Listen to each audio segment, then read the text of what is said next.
Listo. Entonces, como les decía, vamos a comenzar con la clase de hoy. Vamos a continuar con la segunda parte de termodinámica.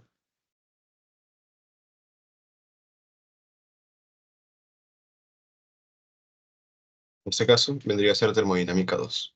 ¿Ya? Entonces, vamos a volver a hablar acerca del hipotálamo. ¿Se acuerdan que les mencionaba que nosotros, los seres humanos, bueno, además de ser un sistema termodinámico abierto, ya que nosotros intercambiamos materia y energía con el exterior, con el ambiente, ¿ya? Por eso es que nosotros éramos un sistema termodinámico abierto. Ahora, nosotros también somos considerados como animales homeotermos, ¿ya? ¿Por qué animales homeotermos o por qué nos consideramos como homeotermos? Porque también les dije, ¿no? Que, por ejemplo, si estás expuesto a una temperatura bastante baja, a pesar de que la temperatura ambiental, no sé, esté 5 grados, 4 grados, 10 grados, tu temperatura corporal se mantiene más o menos constante. O sea, no hay tanto cambio en el valor de tu temperatura corporal. Igual, si estás expuesto a temperaturas muy altas, no sé, 38, 35, 30 grados, pues tu temperatura corporal también se mantiene dentro de los valores normales. Y esto se debe porque nosotros tenemos la capacidad de poder regular nuestra temperatura. ¿Ya? Y todo gracias a quién? Al hipotálamo. Por eso es que se considera que el hipotálamo vendría a ser el centro termorregulador. ¿Y por qué es importante controlar la temperatura?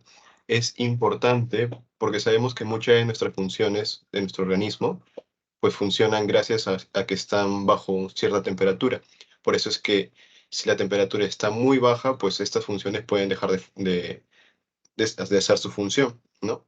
Y si están muy altas, igual. Por eso es que todas nuestras funciones se van a desencadenar de acuerdo a un rango de temperatura bastante estrecho.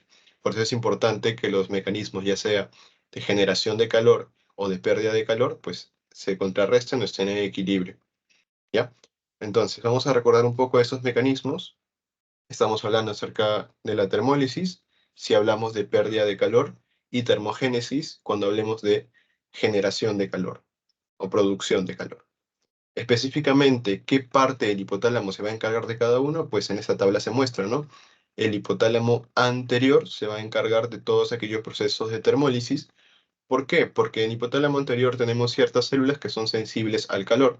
Entonces, cuando estás expuesto a, a temperaturas muy altas o cuando hay estímulos con mucho calor, pues estas células, como son sensibles, van a detectarlo y van a comenzar a desencadenar todos aquellos mecanismos de termólisis. E igual en el hipotálamo posterior, ¿ya?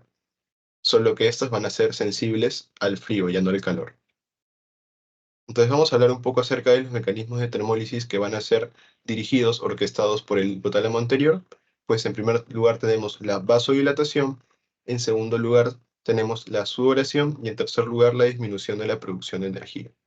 Con respecto a la vasodilatación, esto está más en relación con los vasos sanguíneos cutáneos que habíamos hablado en el mecanismo de contracorriente. Lo tenemos aquí, por ejemplo. Si estamos hablando de vasodilatación, es decir, que tus plexos venosos, en este caso, van a alejarse de la arteria. O sea, va a haber una dilatación de estos vasos, va a haber una vasodilatación. ¿Y esto cuándo va a ocurrir? Va a ocurrir cuando tu temperatura ambiental, por ejemplo, esté bastante elevada. Por ejemplo, 30 grados, ¿no? Es caluroso, un día bastante soleado, digamos, ¿no? Como ahora en verano, ¿no? Que ha pasado bastante, que hubo bastante calor. ¿Ya? Entonces, ante estas circunstancias, pues tu organismo, ¿qué va a hacer? Va a haber una vasodilatación de los vasos sanguíneos, en este caso los plexos venosos superficiales. ¿Y qué es lo que van a hacer? Como va a haber una vasodilatación, pues van a estar más cerca de la superficie cutánea. Si se dan cuenta, comparamos ambos brazos, en este caso los plexos venosos están más profundos, están más cerca de la arteria, mientras que estos están más superficiales, están más cerca de la superficie cutánea, ¿ya?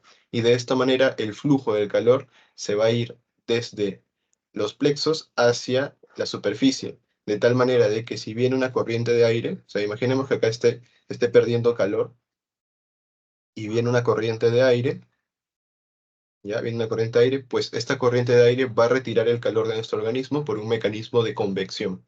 ¿Se acuerdan, no? Que la convección era cuando el calor era retirado por un fluido, ya sea un líquido o por un gas, ¿no? En este caso, por el viento, ¿ya? Eso es con respecto a la vasodilatación. Entonces, ya vimos la vasodilatación. Ahora, vamos a hablar un poco sobre la sudoración. Para eso tenemos que recordar algo bastante básico, ¿ya? Vamos a ver.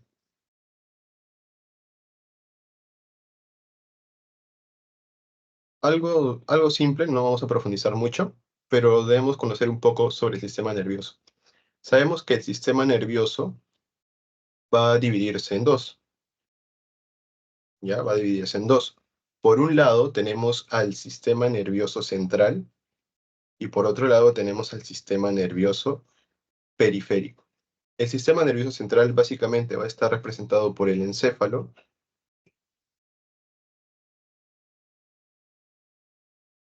y por la médula espinal, ¿ya? Mientras que el sistema nervioso periférico va a estar representado por los nervios craneales y los nervios periféricos,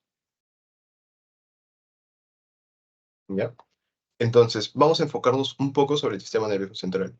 El sistema nervioso central también va a tener o va a estar presente el sistema nervioso autónomo. Como su mismo nombre dice, este sistema nervioso autónomo va a estar en relación con aquellas estructuras involuntarias. Por ejemplo, el corazón, por ejemplo, el músculo liso y las glándulas, ¿ya? O sea, que todas aquellas estructuras, aquellos órganos que van a ser involuntarios, pues van a estar en relación con el sistema nervioso autónomo. Por eso viene de auto, ¿no? Que son involuntarios. Entonces, el sistema nervioso autónomo, a su vez, va a dividirse en dos, ¿ya? El sistema nervioso simpático y el sistema nervioso parasimpático. La diferencia principal entre estos dos es que el sistema nervioso simpático, digamos que se va a activar cuando hay una emergencia o peligro, ¿ya? Por ejemplo, te quieren robar, pues se va a activar tu sistema nervioso simpático, ¿ya? O, por ejemplo, estás en la calle y ves que comienza, comienza la gente a correr porque hay un incendio, igual se va a activar tu sistema nervioso simpático, porque ve que estás en peligro, es una emergencia. Mientras que el sistema nervioso parasimpático va a estar más en relación con la conservación. ¿Con la conservación de qué? De energía, básicamente. O sea, cuando estés en una situación, digamos que en reposo, se va a encargar de poder equilibrar todas estas funciones del sistema nervioso autónomo, ¿ya? Entonces, el simpático, digamos, en resumen, es cuando estás expuesto al peligro a una emergencia, y el parasimpático cuando estás en una situación normal, en reposo, ¿ya? Entonces, eso es lo que más que todo deben llevarse a esta parte, porque esto nos va a ayudar a poder comprender un poco sobre la sudoración, ¿ya? Entonces, sistema nervioso se divide en sistema nervioso central y periférico. El central vamos a encontrar al encéfalo y a la médula espinal, y también encontramos el sistema nervioso autónomo, ¿ya? Este sistema nervioso autónomo se divide a su vez en sistema nervioso simpático, que está en relación con lo que es el peligro, y el sistema nervioso parasimpático, que más que todo se encarga de la conservación, ¿ya? Entonces, ¿por qué nos sirve esto? Esto nos sirve porque las glándulas sudoríparas van a tener, digamos, una inervación simpática. Esto quiere decir que, por ejemplo, el hipotálamo anterior comienzan a llegar estímulos de calor, ¿ya? Entonces dice, voy a activar mis mecanismos de termólisis para disminuir ese calor. Y uno de esos es que este hipotálamo anterior va a comenzar a mandar, digamos, señales o estímulos neurovegetativos a través de la médula espinal, por ejemplo, y por una vía simpática va a llegar a las glándulas sudoríparas, y estas van a comenzar a aumentar su secreción. Es decir, que vas a comenzar a sudar, básicamente. Como está aquí en este cuadro, que justamente lo he resaltado. Aquí las glándulas sudoríparas, por un efecto simpático del sistema nervioso simpático, aumenta la secreción, ¿ya? Entonces, eso es con respecto a la sudoración. Por otro lado, tenemos la disminución de la producción de energía. En este caso, habíamos visto que uno de las funciones o de los objetivos de las catecolaminas y de las hormonas tiroideas era aumentar la producción de energía a través del aumento del metabolismo basal celular. Pero en este caso, lo que hace el hipotálamo anterior es inhibir estos mecanismos y de esta manera va a disminuir la producción de energía. ¿Ya? Entonces, esos son los tres mecanismos principales por lo cual el hipotálamo anterior va a llevar a cabo sus mecanismos de termólisis: vasodilatación, sudoración y disminución de la producción de energía. Entonces, no se olviden: termólisis, hipotálamo anterior. Por otro lado, tenemos al hipotálamo posterior, que va a ser bastante parecido, solo que va a enfocar sus mecanismos o va a dirigir sus mecanismos para la producción de calor, es decir, termogénesis. ¿Ya? Termogénesis. Dentro de esos mecanismos, si aquí teníamos vasodilatación, acá tenemos vasoconstricción. ¿Y esto cuándo se da? Igual, acá tenemos el mecanismo contracorriente del brazo. Tenemos que ante una temperatura ambiental de 10 grados, o sea, es una temperatura bastante baja, básicamente va a estar expuesto al frío. Lo que va a ocurrir es que tu organismo va a querer conservar la mayor cantidad de calor que pueda. Entonces, si tú quieres conservar calor, ¿qué vas a hacer? Ya no haces vasodilatación, porque en vasodilatación tu calor se perdía por la superficie, sino que haces vasoconstricción. Quiere decir que tus plexos venosos se van, digamos, a acercar a la arteria, o sea, van a estar más juntas. Y como les expliqué en la clase pasada, esta arteria tiene una temperatura similar a la temperatura central, y por un mecanismo de contracorriente, pues el calor pasa del cuerpo que tiene mayor temperatura, o la estructura que tiene mayor temperatura, en este caso la arteria, hacia la vena que tiene menor temperatura hasta alcanzar el equilibrio térmico. Por eso es que la arteria, conforme va haciéndose más superficial, digamos, o va en ese camino, pues va perdiendo su temperatura, va perdiendo calor, ¿ya? Y de esta manera hasta llegar a 23 grados, por ejemplo. Mientras que las venas ocurre lo contrario. De 24, 23 grados, por ejemplo, miren, va aumentando su temperatura hasta llegar a 36 grados, que es básicamente un equilibrio térmico, digamos. Todo gracias a que la arteria le pasó parte de su calor, ¿ya? Y eso se le denomina, como dice aquí, sistema de intercambio de calor contracorriente. Entonces, cuando tú estás expuesto al frío, ¿qué haces? Vasoconstricción. Estás expuesto al calor, vasodilatación. ¿Ya? Entonces, eso es con respecto a la vasodilatación y vasoconstricción. Ahora, con respecto a los escalofríos, en el hipotálamo, en la porción dorsomedial del hipotálamo posterior, vamos a encontrar al centro motor primario para los escalofríos. Este centro motor primario básicamente va a estar inhibido, o sea, usualmente se encuentra inhibido, si no tendrías escalofríos todo el tiempo, pero cuando hay señales de calor provenientes de la médula espinal o de la piel, pues van a comenzar a activarse, o sea, se activa y va a enviar señales que van a pasar igual por la médula espinal, pasa por la motoneurona anterior y luego llega hasta el músculo, ¿no? ¿Y qué es lo que hace? Lo que hace en el músculo es lo que va a originar es un aumento del tono. O sea, en los escalofríos va a haber un aumento del tono muscular, ¿ya? El tono muscular.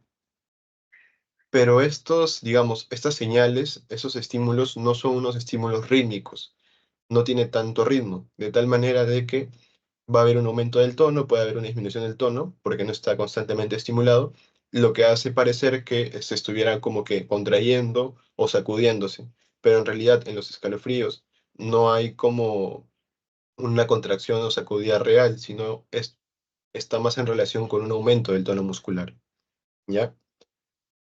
Eso es con respecto a los escalofríos. Por otro lado, tenemos a la piloerección. La piloerección también va a estar en relación con lo que habíamos mencionado del sistema nervioso simpático, como lo muestra en este cuadro también. En este caso, el hipotálamo posterior va a enviar estímulos para generar que el músculo erector del pelo pues se contraiga y se enderece por estimulación simpática. Por eso usualmente cuando estás expuesto al peligro, por ejemplo, ¿qué comienzas a hacer? Comienzas a sudar, comienza a haber piloerección, o sea, se te ponen los pelos de punta, como dice la expresión, pues por eso, porque se activa tu sistema nervioso simpático cuando estás en peligro. Entonces, lo que hace la piloerección es que, como hay una contracción del músculo erector del pelo, lo que va a pasar es que va a crear como una pequeña capa aislante que va a evitar que se pierda calor, ¿ya? Pero en menor medida, obviamente. Y finalmente tenemos el aumento de la producción de tiroxina. Como mencionamos, las catecolaminas y las hormonas tiroideas, específicamente la tiroxina, que vendría a ser T4, ¿qué es lo que hacen? Aumentan el metabolismo basal celular. Entonces, en la termogénesis, justamente hay un aumento de la producción de tiroxina para que se pueda aumentar el metabolismo de la célula y finalmente hay una producción de calor, ¿ya? Entonces, cuando en el hipotálamo el centro preóptico, digamos, se enfría, o sea, recibe señales frías, lo que va a pasar es que este hipotálamo va a comenzar a secretar o aumentar la producción del factor liberador de tirotropina, que vendría a ser TRH, ¿ya? Este vendría a ser el factor liberador de tirotropina, y llega hasta la hipófisis, ¿ya? Llega a la hipófisis, y en la hipófisis, específicamente la hipófisis anterior o adenohipófisis, esta hipófisis, al recibir esto, también aumenta su producción, pero ya no del factor liberador, sino que de TSH, que vendría a ser la tirotropina. Y esta TSH igual llega a la tiroides y la tiroides ya comienza a secretar sus hormonas tiroideas, T3 y T4. Principalmente la que va a estar en relación con el aumento del calor, o sea, la termogénesis, va a ser T4, ¿ya? Que es la tiroxina. Hasta ahí, chicos, ¿alguna duda?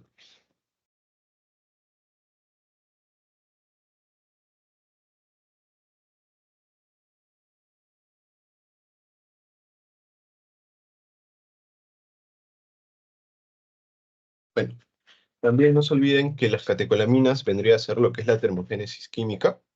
En este caso, la principal diferencia que habíamos mencionado entre entre las tiroxina y las catecolaminas era que las catecolaminas actuaban sobre la grasa parda y tenían un efecto inmediato, mientras que la tiroxina o las hormonas tiroideas tenían su función en todas las células del organismo. Sin embargo, demoraba en activarse, o sea, era un poco más a largo plazo. Esa era la principal diferencia, no lo olviden. Bueno, aquí tenemos el sistema de intercambio contracorriente que ya habíamos mencionado. No se olviden, cuando hay un aumento de la temperatura, haces vasodilatación. Cuando hay una disminución de temperatura, haces vasoconstricción. Y este es un resumen que, si recuerdan esto, básicamente es suficiente. En este caso tenemos el hipotálamo posterior. Entonces, si recibe estímulos nerviosos de receptores fríos, ¿qué pasa? Se activa el hipotálamo posterior. ¿Qué va a hacer el hipotálamo posterior? Termogénesis.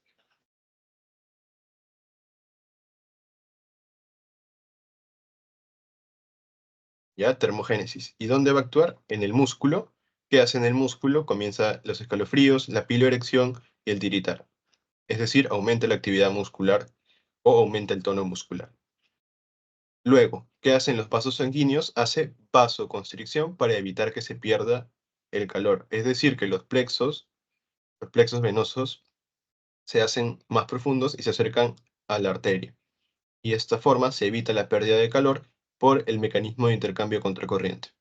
Luego, ¿qué también hace el hipotálamo posterior? Pues aumenta la producción de las catecolaminas. ¿Y esto qué va a hacer? Termogénesis química. ¿Qué hace la termogénesis química?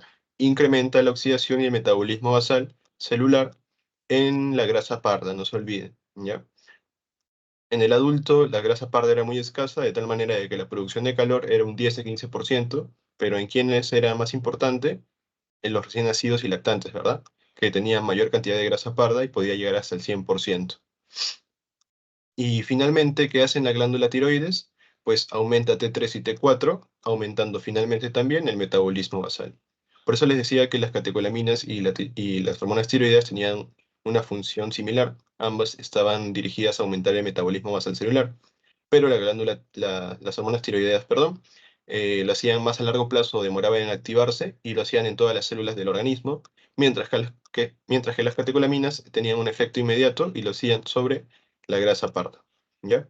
Entonces, ¿cuál es el objetivo final de todos estos mecanismos? Pues es el incremento de la producción de calor, ¿ya? Y eso se denomina como termogénesis. Entonces, esta imagen, no se lo olviden, traten de recordarla, véanla bien, porque si recuerdan esto es suficiente. Luego tenemos al hipotálamo anterior. ¿De qué se va a encargar el hipotálamo anterior? Pues de la termólisis. Todos aquellos mecanismos destinados a disminuir el calor, ¿ya? Entonces, ¿cómo se va a activar el hipotálamo anterior? Por el calor, básicamente, por impulsos nerviosos en los receptores de calor. ¿Dónde va a actuar el hipotálamo anterior? Actúa sobre las glándulas sudoríparas a través de una inervación simpática, que va a ser, bueno, acá pusieron su sudación, pero es sudoración, obviamente. Va a haber una sudoración y esto va a generar la pérdida de calor por evaporación. No se olviden, por evaporación. ¿Ya? Luego, los vasos sanguíneos, que va a haber una vasodilatación periférica. Es decir, que los plexos venosos se van a hacer más superficiales y van a perder calor hacia la superficie cutánea, y si viene el viento, pues se lo va a llevar ese calor por un mecanismo de convección. Bueno, también genera la vasodilatación un incremento del flujo sanguíneo y pérdida de calor por convección, como les decía, por convección. Luego, ¿qué va a hacer en las catecolaminas? Pues va a disminuir la producción de las catecolaminas. Al disminuir la producción de las catecolaminas, va a haber una disminución de la termogénesis química y esto disminuye la oxidación y el metabolismo basal. Y en la glándula tiroides, ¿qué hace? Igual, reduce la producción de las hormonas tiroideas, disminuye el metabolismo basal celular. Entonces, básicamente, va a haber una disminución del metabolismo basal, tanto por la disminución de las catecolaminas como de las hormonas tiroideas. ¿Y cuál es el objetivo final de todos estos? Es la disminución de la producción de calor. Luego, la radiación y la conducción lo ponen aparte porque digamos que no está mediado directamente por el hipotálamo, ¿ya? Sino que la radiación, como habíamos visto en la clase pasada, no era controlada por el organismo. E igual la conducción, que no era tan efectiva por el efecto aislante que tiene la grasa, ¿ya? ¿Hasta ahí, chicos, tienen alguna duda?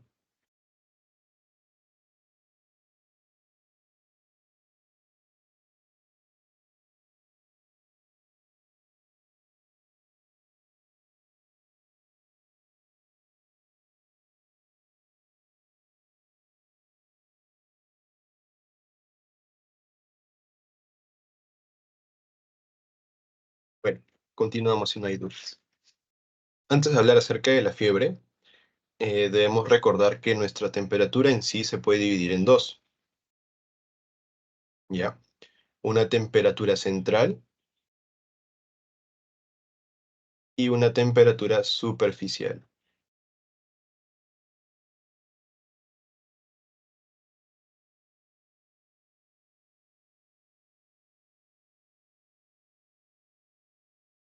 Con respecto a la temperatura central, esta va a estar en relación con aquellos órganos profundos de alto metabolismo, como por ejemplo el hígado, el cerebro, el corazón, el músculo, etcétera, ¿ya? Entonces, la temperatura central va a estar en relación justamente con los órganos profundos, mientras que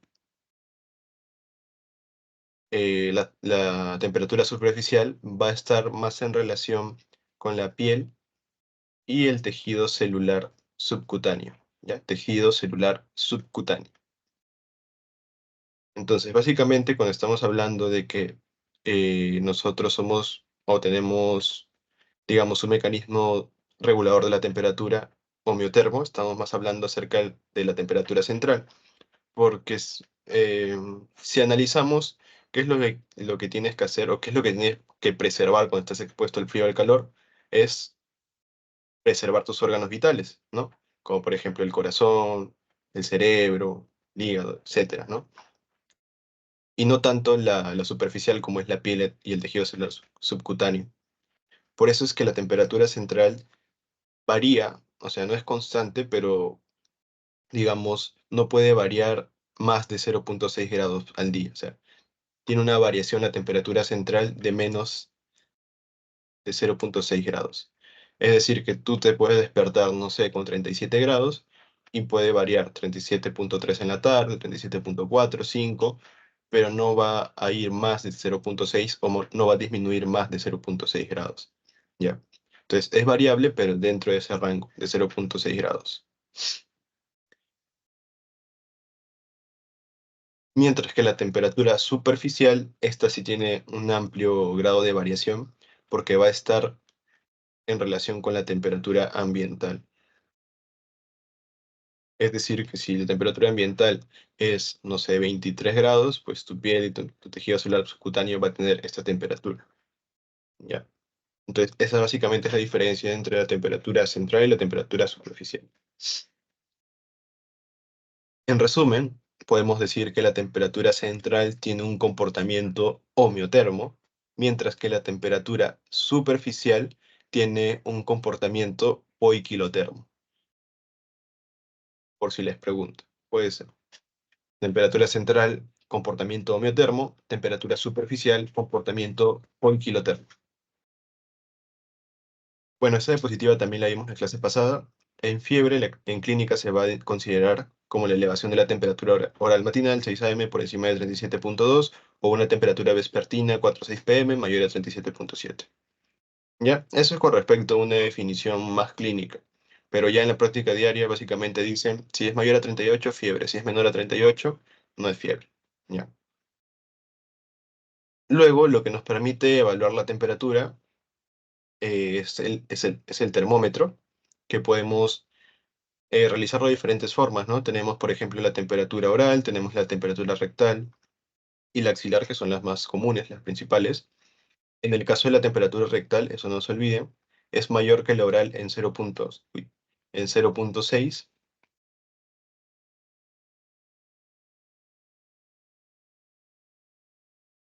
en 0,6 grados la temperatura rectal, y la temperatura axilar es menor en 0,5 que la oral. Y un dato importante, que pueden ser que les pregunten, es que eh, la forma en la cual se toma la temperatura y la que nos da más información sobre la temperatura central, o sea, digamos que es la más óptima, es la temperatura rectal. Digamos que la temperatura rectal es la que da más información sobre cómo está la temperatura central. Y la axilar es la menos importante, digamos, o la que menos datos, esta información nos da. Pero no se olviden, la temperatura rectal es la que nos da más información sobre la temperatura central. Ahora vamos a hablar sobre la fisiopatología de la fiebre. Para eso debemos saber que en el hipotálamo, el gran centro termorregulador, va a tener un punto de ajuste. Un punto de ajuste, o también llamado punto de equilibrio. Perdón, punto de referencia. Punto de referencia o punto de ajuste. Este punto de ajuste, punto de referencia, le dice al hipotálamo más o menos en qué rango puede mantener la temperatura. O sea, digamos que es como que un límite de velocidad, digámoslo así. O sea, cuando tú manejas, siempre hay carteles que te dicen el límite, entonces tú no puedes pasarte de este límite, ¿ya? Igual es el hipotálamo. Tiene como un punto de ajuste que le dice en qué rango tiene que mantenerse. Entonces, lo normal, pues, es que se mantenga, no sé, en 36, 36,5, 36,7, pero no pase de 38, ¿ya? O sea, que no pase de 38. Eso es lo normal. Entonces, el hipotálamo no se puede comenzar a desencadenar mecanismos de termólisis, termogénesis para mantener el rango de temperatura dentro de estos valores, o sea, en valores normales. Pero, ¿qué pasa en la fiebre? En la fiebre, este punto de referencia cambia. O sea, puede llegar a ser 38, 38.2, 38.5, etc. Entonces, cuando cambia ese punto de ajuste, entonces tu hipotálamo va a pensar, estoy frío. O sea, va a decir, estoy frío, voy a aumentar mi temperatura, voy a producir calor. Y así desencadena todos aquellos mecanismos de termogénesis, ¿ya? Por un cambio en el punto de ajuste o un cambio en el punto de referencia.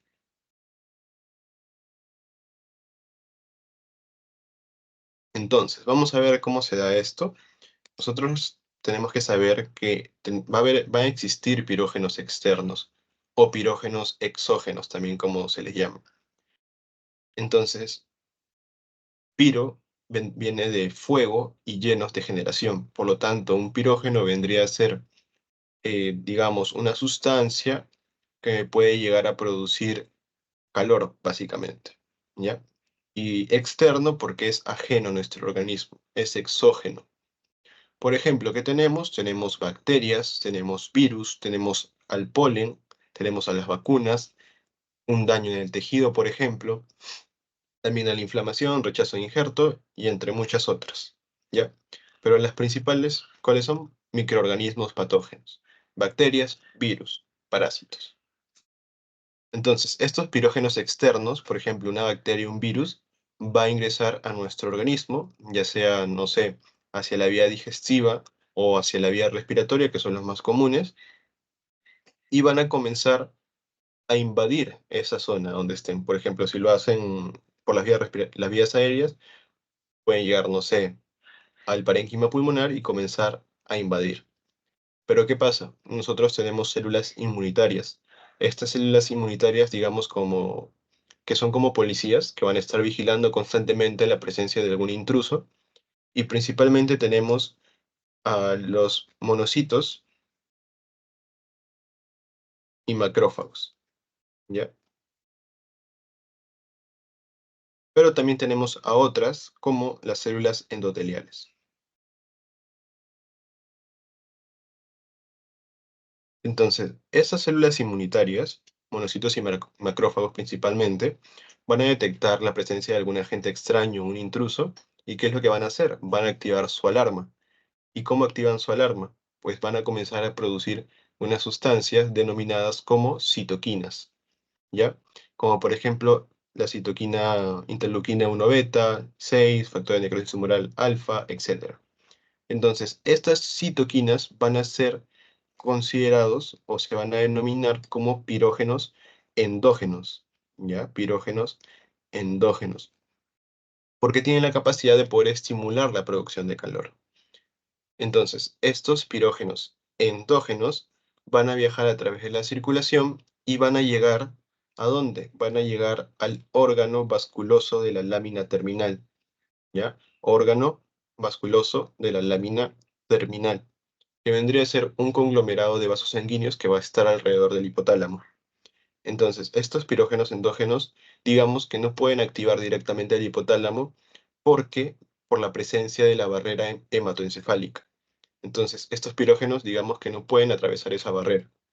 Entonces, ¿qué hacen en el órgano vasculoso de la lámina terminal? Ahí comienzan a inducir a esta enzima, a la enzima ciclooxigenasa 2, y esta enzima ciclooxigenasa 2 comienza a producir lo que es la prostaglandina E2.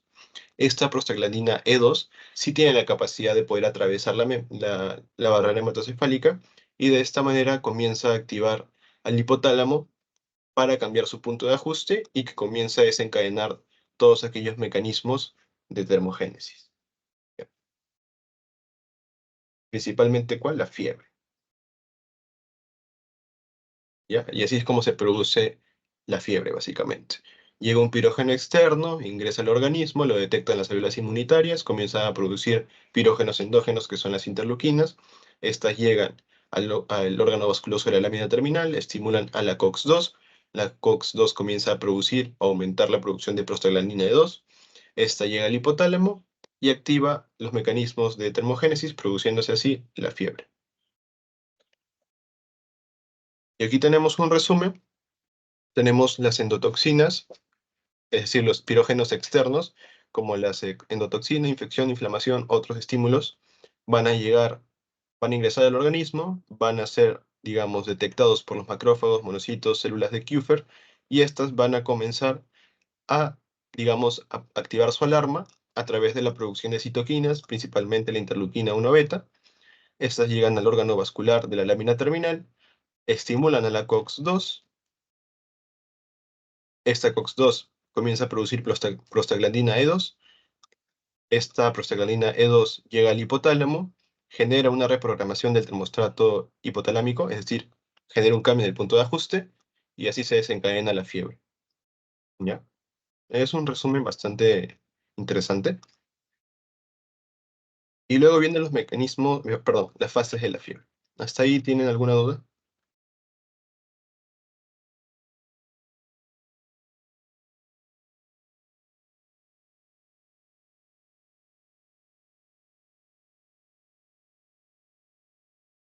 Bueno, continuamos entonces. Ahora vamos a hablar acerca de las fases de las fiebres. Estas básicamente son tres. Fase de escalofríos, fase de estabilidad térmica y fase de crisis. La fase de escalofríos vendría a ser el inicio, o sea, ahí comienza el acceso febril. En este caso, como se ha cambiado el punto de ajuste, pues comienza a desencadenarse todos aquellos mecanismos de termogénesis. Entonces, aquí en la fase de escalofríos hay un cambio en el punto de ajuste y se comienza a desencadenar todos aquellos mecanismos de termogénesis, principalmente escalofríos y vasoconstricción cutánea. Bien. Por eso es que se denomina como fase de escalofríos también. Luego, fase de estabilidad térmica. En este caso, se llega al nuevo punto de ajuste, es decir, se alcanza el nuevo punto de ajuste.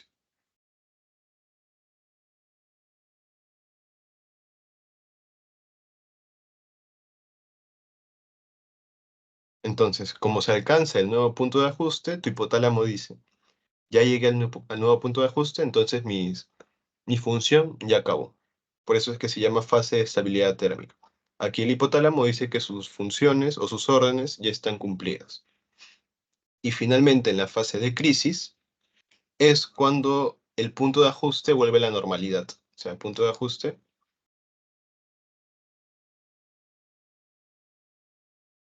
normal. Entonces, como el nuevo punto, entonces, como el punto de ajuste ahora está normalizado, ¿qué es lo que va a pasar? Tu hipotálamo va a pensar, ahora estoy con mucho calor, ya no estoy frío, sino lo contrario, tengo mucho calor. Por lo tanto, voy a activar o voy a orquestar todos aquellos mecanismos que van a estar dirigidos a disminuir la temperatura o generar pérdida de calor. En este caso, estamos hablando de termólisis. Principalmente, ¿cuál? Principalmente la sudoración por un mecanismo de inervación simpática de las glándulas sudoríparas y también vasodilatación para facilitar la pérdida de calor por convección. ¿Ya?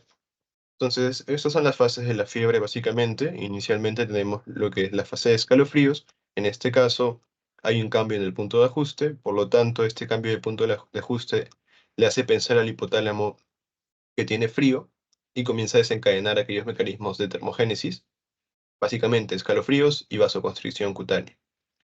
Luego, en la fase de estabilidad térmica, este hipotálamo alcanzó el nuevo punto de ajuste y piensa que sus órdenes ya están cumplidas, o sea, su función ya está cumplida. Luego, en la fase de crisis, ya se llega al nuevo punto de ajuste, ya sea de forma espontánea, por la propia autorregulación del organismo o por la ingesta de algún medicamento, y se produce lo que es la sudoración y vasodilatación, ¿ya? O sea, mecanismos de termólisis. En resumen, la fiebre vendría a ser un proceso que es fisiológico, como les comentaba en la clase pasada. La fiebre en sí no es mala, ¿por qué? Porque facilita la llegada de las células inmunitarias al lugar se está realizando ese daño.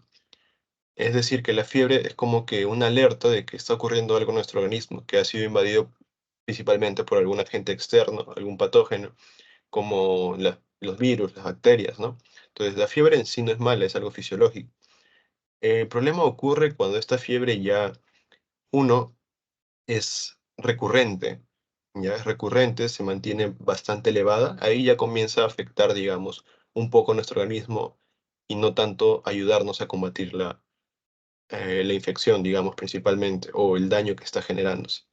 Pero en sí la fiebre es un proceso fisiológico. Bueno, entonces resumen, fase de escalofríos comienza. Fase de estabilidad térmica se alcanza el nuevo punto y fase de crisis, el punto de ajuste vuelve a la normalidad y se desencadena la los mecanismos de termólisis.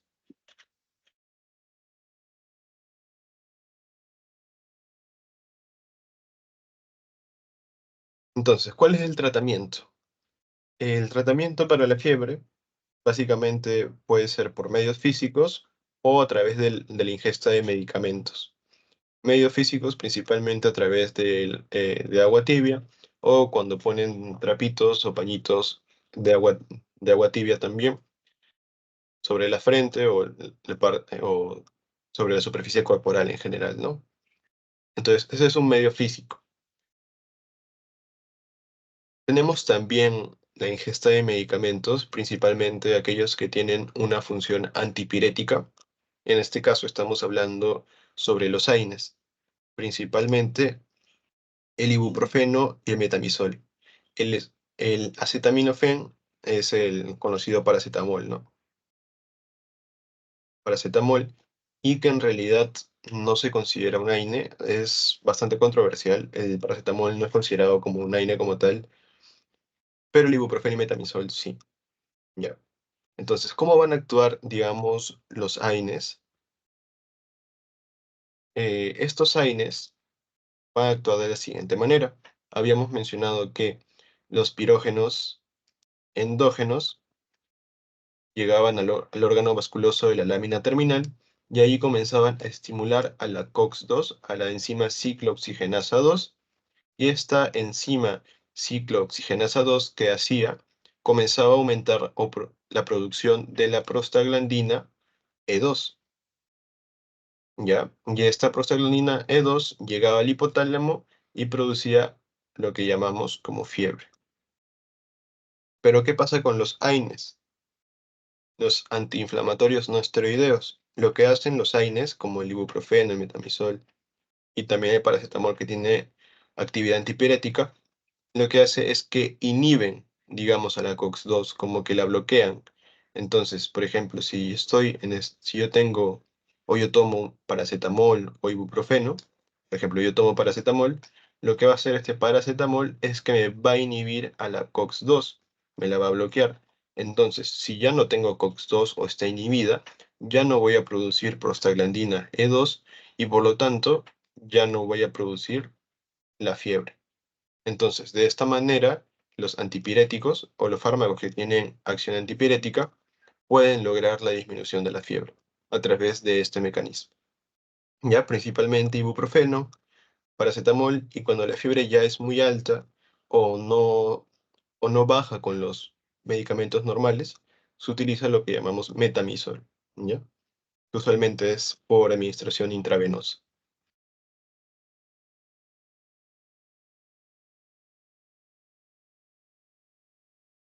Acá tenemos otro resumen que muestra más o menos cómo se llevan a cabo aquellas funciones de termogénesis y termólisis.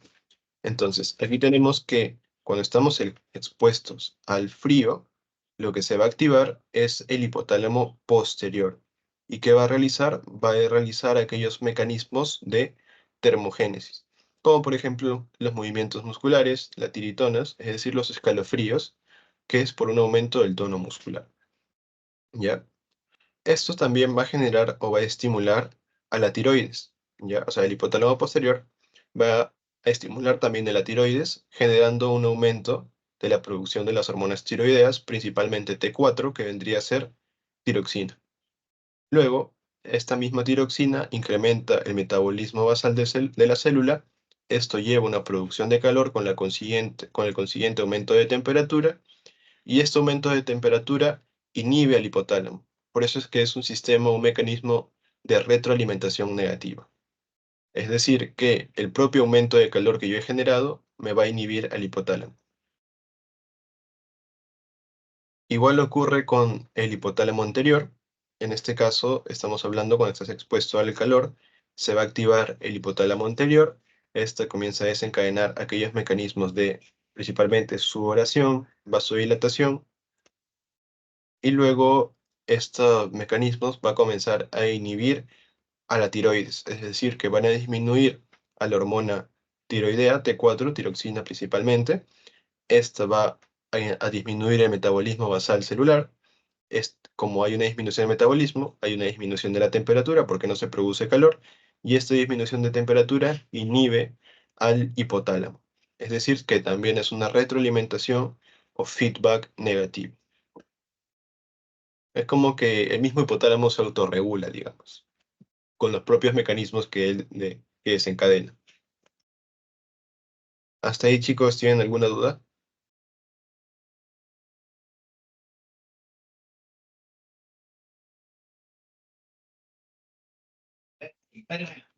Entonces, no se olviden de esto, también es importante. Y bueno, con respecto, y no se olviden de esto también, que habíamos hablado sobre el sistema nervioso simpático, que las glándulas sudoríparas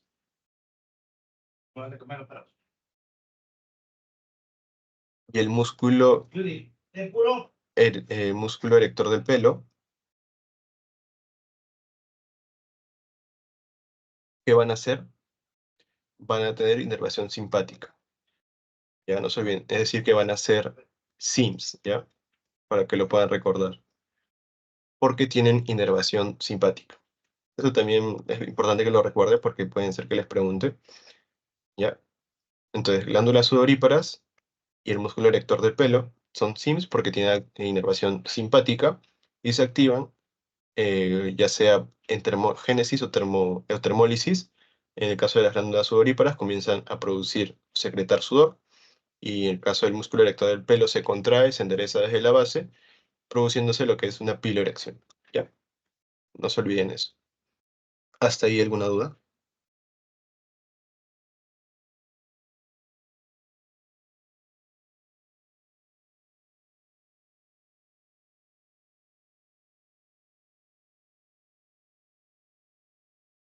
Bueno, continuamos.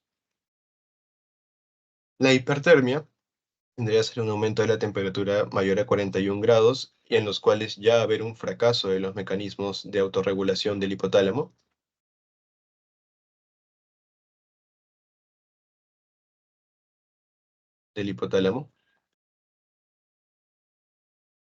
Y aquí tenemos el curso clínico, ¿ya? El curso clínico del hipertermia.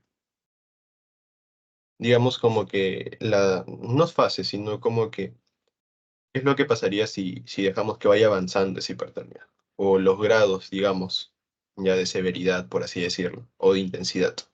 Entonces, si tú estás expuesto mucho al calor, por ejemplo, o tienes un ejercicio así, pero muy intenso, usualmente puedes presentar lo que es síncope. Síncope vendría a ser una hipoperfusión cerebral, o sea que, digamos, va a haber pequeña perfusión de los vasos sanguíneos a nivel cerebral y esto va a generar que, digamos, pierdas la conciencia por un breve eh, tiempo, digamos. Ya. Y astenia vendría a ser, digamos, cansancio, fatiga. Entonces, inicialmente lo que tú vas a presentar es eso, síncope y astenia, en los cuales vas a sentir cansancio, vas a tener ineficiencia física y mental.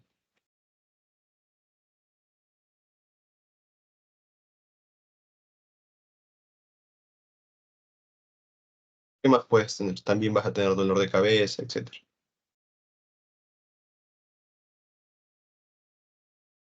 Por eso es que una persona está expuesta a mucho calor, puede darse eso, ¿no? Se puede desmayar, por ejemplo. Justamente por eso, por un aumento de la temperatura mayor a 41 grados, produciéndose un síncope. Luego ya vienen las perturbaciones del equilibrio electrolítico. Aquí ya comienza a haber calambres por afectación del potasio principalmente, ya comienza a haber más agotamiento, va a haber sudoración, y eso puede llevar a la deshidratación, ¿ya? Entonces, perturbaciones del equilibrio electrolítico, porque ya hay digamos, una anomalía ahí en el potasio, que comienza a haber calambres, digamos, ya se afecta lo que es el estado de hidratación, justamente por la pérdida de líquido, en este caso por la sudoración, y ya hay más agotamiento, ¿ya? Si te das cuenta, ves como que va escalando, digamos, los niveles de severidad. Ya en la insolación o golpe de calor, en este caso es una urgencia médica, ¿ya? Que ya es una urgencia médica. ¿Y cuándo se da? O, o cómo tiene que estar la temperatura para ver que es un golpe de calor. Usualmente cuando la temperatura rectal está entre 41 y 43 grados. Entonces en su examen les ponen urgencia médica, donde la temperatura rectal está entre 41 y 43 grados, marcan golpe de calor. Entonces el golpe de calor ya va a ser perjudicial porque aquí ya comienza a haber una alteración de la función cerebral. Es decir, que puede darse, por ejemplo, las convulsiones. Aquí ya, como aquí ya había sudoración y estaba llevando la deshidratación, aquí ya va a haber una ausencia de transpiración o de sudoración,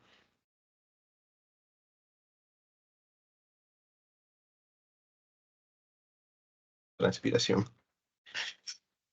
Y aquí ya hay alteración de la conciencia, ¿ya? Entonces, si te das cuenta, va escalando la intensidad, la severidad. Aquí simplemente es dolor de cabeza, un cansancio, te sientes ineficiente física y mentalmente.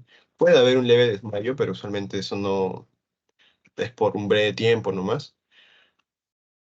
Y luego en las perturbaciones, aquí ya hay calambres, miren, aquí ya hay agotamiento, ya comienzas a sudar más, estás llevándote ya la deshidratación. Y en el golpe de calor, peor. Aquí ya puede haber pérdida del estado de conciencia, puede haber alteración de la función cerebral, puede haber convulsiones, y esta ya es una urgencia médica. Entonces, es como que el curso clínico de la enfermedad, ¿ya? Y finalmente, cambios biológicos, es decir, aquí ya puede darse la muerte, es por licuefacción de los lípidos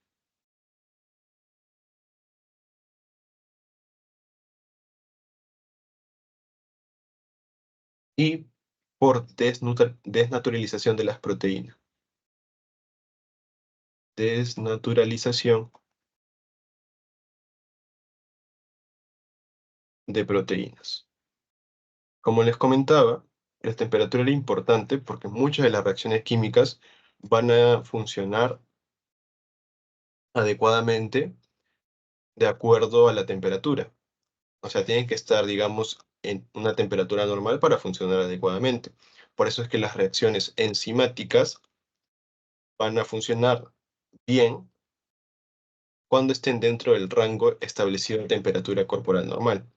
Entonces, cuando hay una disminución muy por debajo de la temperatura usual, estas reacciones enzimáticas dejan de funcionar, o sea, las enzimas dejan de funcionar. O cuando están por muy arriba de las temperaturas, como en el caso de la hipertermia, lo que va a pasar es que estas proteínas comienzan a desnaturalizarse. Entonces, al desnaturalizarse, es decir, va a haber un cambio en su estructura y como hay un cambio en su estructura, van a dejar de funcionar.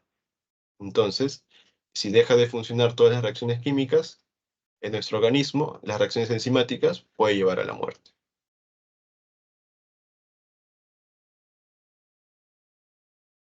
¿Ya? Entonces, eso es con respecto al hipertermia. Mayor de 41 grados, hay un fracaso de la autorregulación por parte del hipotálamo.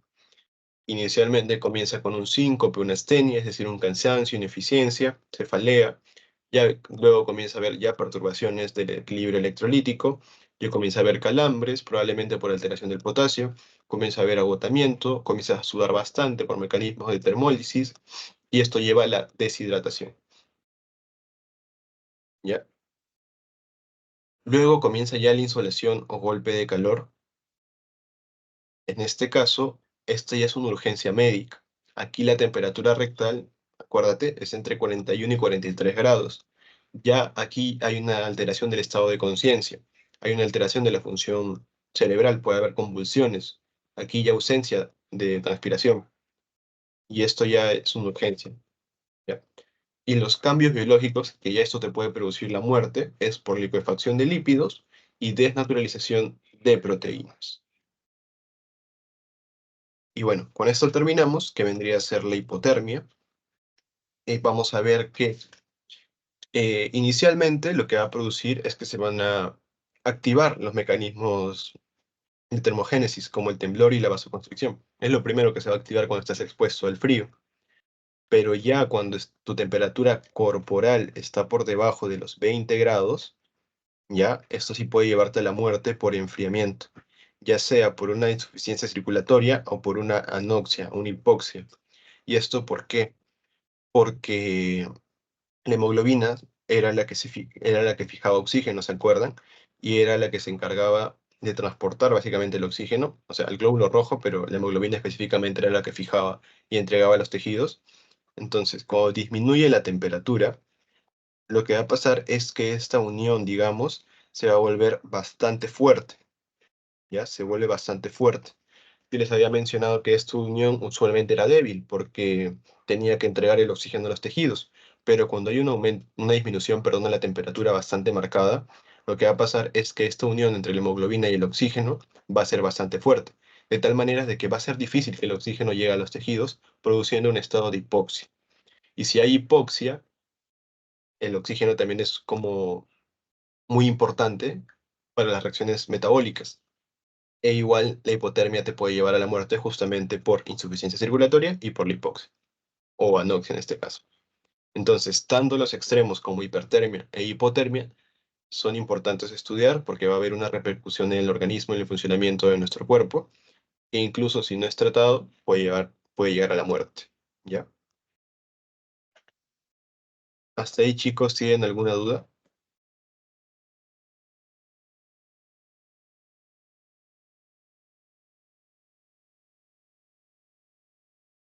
¿Tienen alguna duda, chicos?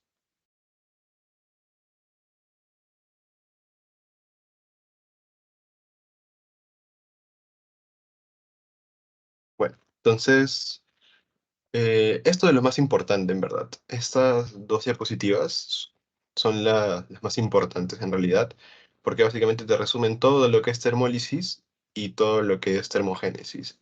También estudiar un poco sobre la fisiopatología de la fiebre es importante. No he visto que pregunten mucho, pero igual, recuerden esta parte de aquí, sobre todo este cuadro, que está un poco mejor organizado, les va a ayudar bastante a poder entender un poco. Luego, la fase de la fiebre sí también viene regular. El tratamiento, más que todo, recuerden lo que son los AINES, ¿ya? Que se van a encargar de inhibir a la COX-2, principalmente eso.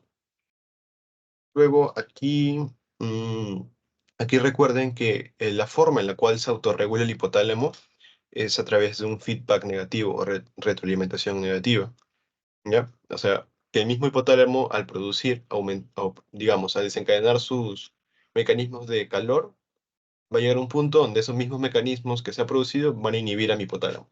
E igual, si desencadena aquellos mecanismos de frío o para generar termólisis, igual, esos mismos mecanismos van a llegar a inhibir el hipotálamo.